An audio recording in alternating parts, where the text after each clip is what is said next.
Hello and welcome to this video series on API development. My name is Viljami, and in this first video we're going to take a look at some of the OpenAPI development tools that you're going to use in this video series. We're also going to install some stuff just to get started. So the first thing that you're going to need is going to be Node.js. Now, if you don't have Node.js already, you can just go on nodejs.org and download the latest version. But I've already got Node.js installed, so we're going to kind of skip that part and just go into the first tool that we're going to take a look at. Now, the first tool is openapicmd. It's actually a tool that I've created myself, which I'm pretty proud of. It's basically just a command line interface for a lot of the tools that you're going to want to use when you're developing in OpenAPI. To install, we're just going to do npm install-g openapi command. And what that's going to do, that's just going to install the tool itself to your machine so that you can use it from the command line really easily. And we can test it if it works. We'll just do OpenAPI. It should give us the help message and show us what commands there are that it supports. Just to kind of give you a quick look at what we have here, we've got some of the most common tools that you're going to see when doing OpenAPI development, like Swagger UI, which is the kind of the documentation view of an OpenAPI spec file, as well as a Swagger editor, which is your editor for when you're editing and making changes to your OpenAPI spec or designing your API for the first time. We've got Swagger to OpenAPI. Now, the Swagger 2.0 spec is actually the older version of OpenAPI, but I'm going to use Swagger and OpenAPI quite interchangeably in a lot of these videos, so you're just going to have to get used to me calling it Swagger, even though usually I'm going to just mean the latest version, which is OpenAPI version 3. We've also got mocking. So mocking is really nice when you've already got your spec. What you want to do is you just want to kind of have the API run somewhere and make it look like it's actually there without coding anything. So it's really nice when you're testing or when you're designing your API and actually kind of validating that your client is going to be able to connect to it and that sort of thing. So we also got some like really basic commands like read. It's just going to help you read and parse your OpenAPI files. You can change the format from JSON to YAML or the other way around. A lot of developers don't really enjoy working with just straight up JSON, which is another way that we tend to have our OpenAPI files in. So it's nice to be able to kind of change from JSON to YAML to then work on the file itself. We also got some other reading commands like info, for example. It's just going to give you some basic metadata about the API spec file and that sort of thing. I've actually found this really nice example API that we're going to use today. It's on blockchain.com. It's called the Exchange Rates API. What it is, it's basically just a market price API for Bitcoin. It's going to give you the price of Bitcoin in different currencies, and it actually has another endpoint that allows you to convert a currency to its Bitcoin value. So this one doesn't come with its own OpenAPI spec file yet, so what I've actually done before this video is I've created it on Swagger Hub. Swagger Hub is this kind of like social or kind of like internet portal where you can actually publish your API spec files, and this one was a public API, so it was really easy for me to just kind of convert this handwritten kind of style API into a proper formal OpenAPI spec file. So it's actually available if you go on Swagger Hub and search for blockchain exchange rates API or blockchain.info or something like that, and you should find the API. Now what I'm going to do is I'm just going to run the info command on it first, just to kind of show you how we use OpenAPI command. So OpenAPI info, and as the parameter I'm going to give it the URL to the Swagger file itself in Swagger Hub. So what's really nice about OpenAPI command is that you don't actually have to download any of the OpenAPI files to your local computer. You can just use the remote URL to access your file with any command that you're going to use with OpenAPI command. So let's see what it does. It's going to give us some metadata about the API, just to kind of see that it works and we can actually parse the API itself. So we've got the title. It's going to be blockchain.info exchange rates API version 1.0.1. We've got a description, a couple of operations. And in OpenAPI spec, we're going to call our endpoints operations. and the thing that we've got in parentheses here is actually the operation ID, which is going to be very important a bit later once we come to it. But yeah, that's basically what info does. It's just going to give us this nice little way to kind of check out what we're working with.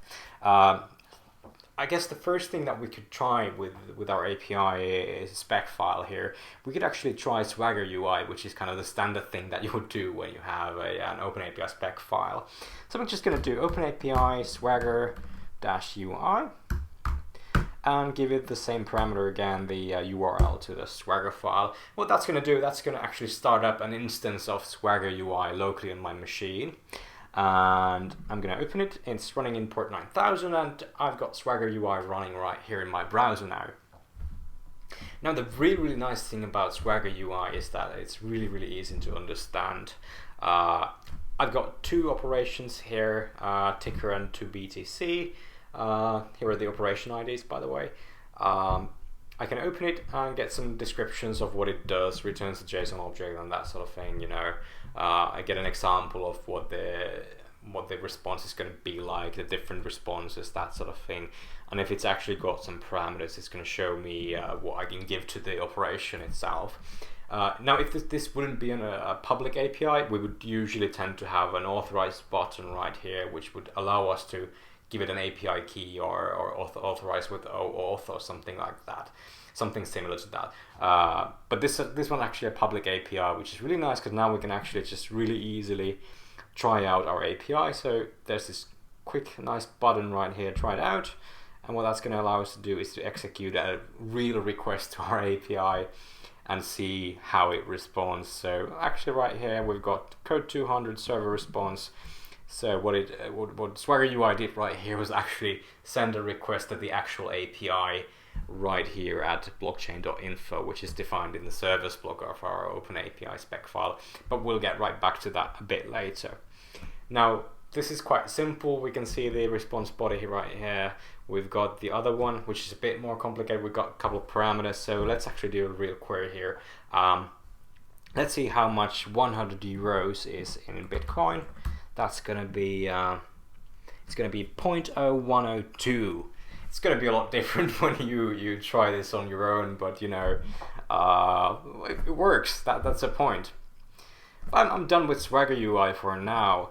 I guess what we're going to do is we're going to start up our own project now. So let's say that we want to work on the API spec a little bit or do something like that. So I'm going to create a project. Let's call it Bitcoin API project.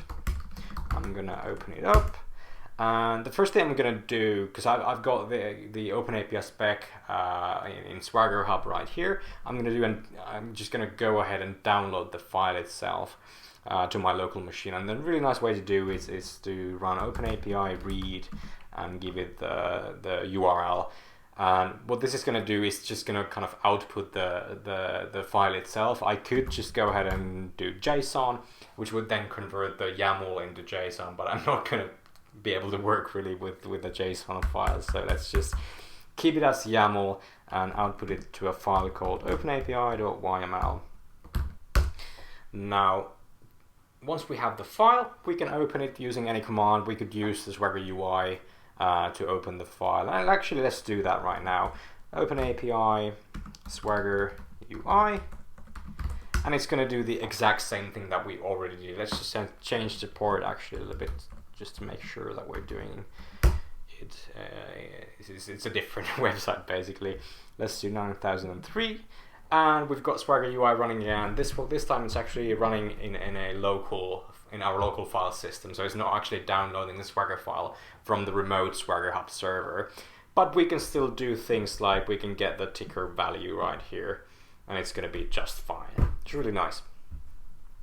But let's make some changes to our Swagger file. I'm going to do OpenAPI Swagger Editor. This is another tool that we talked about a little bit already. It's basically Swagger UI alongside with a little YAML editor, which is going to give you some hints and that sort of thing. So there we go. We've actually got our Swagger file for the first time, like visible right here on the left-hand side as YAML. You can actually see it just specifies the document. It's OpenAPI version 3. We got some metadata. It's the title, the version of the API, not the OpenAPI spec version. That's different.